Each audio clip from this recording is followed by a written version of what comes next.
और आई बजरंग चैनल को लाइक करें, शेयर करें और बेल आइकन को दबाना ना भूलें। और आई बजरंगी चैनल पर नया नया गाना रोज आपको मिलेगा। वीडियो ऑडियो संपर्क करने के लिए मोबाइल नंबर 87502968।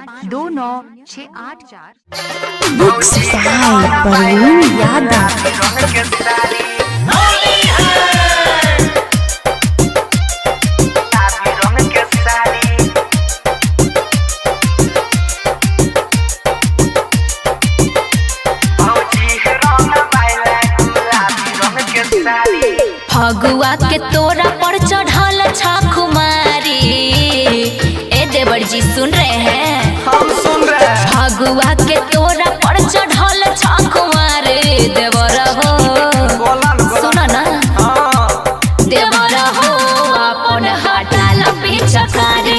देवर हो अपन हटाल पिचकारी। अरे दूर हटा ना हो। कह रही छो माना ता दुख होई छै भारी। होली दिन जे हमर भौजी किए ना करे छै। कह रही छो माना ता दुख होई छै भारी। भौजी हे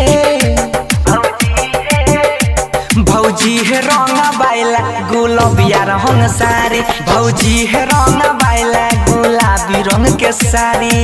एकदम जसरा ललका रंग भर गेल छै पिचकारी में। Presented by Rifles मटियाला सीतामढ़ी।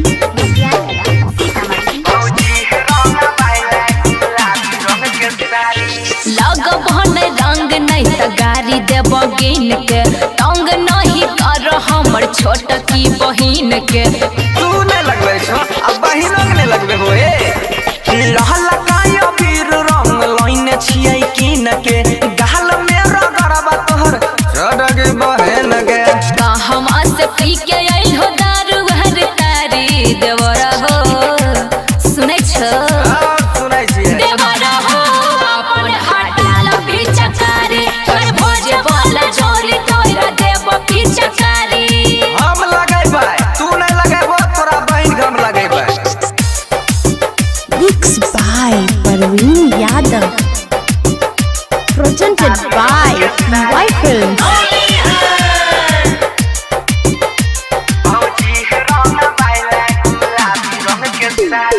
करे छो जिद की पकड़े छो कलाई। प्यार से लगैल रंग जीजा के भाई। प्यार से लगेबा रंग गाल में गुलाल है। ऐसने मौका दी हो फेर आई के पिछला साल है। बुझे छो मनीष बंसी माल सरकारी। होली में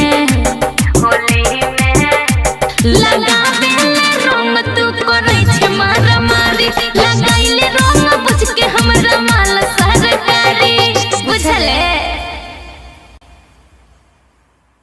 और आई बजरंग चैनल को लाइक करें, शेयर करें और बेल आइकन को दबाना ना भूलें। और आई बजरंगी चैनल पर नया नया गाना रोज आपको मिलेगा। वीडियो ऑडियो संपर्क करने के लिए मोबाइल नंबर 8750029684।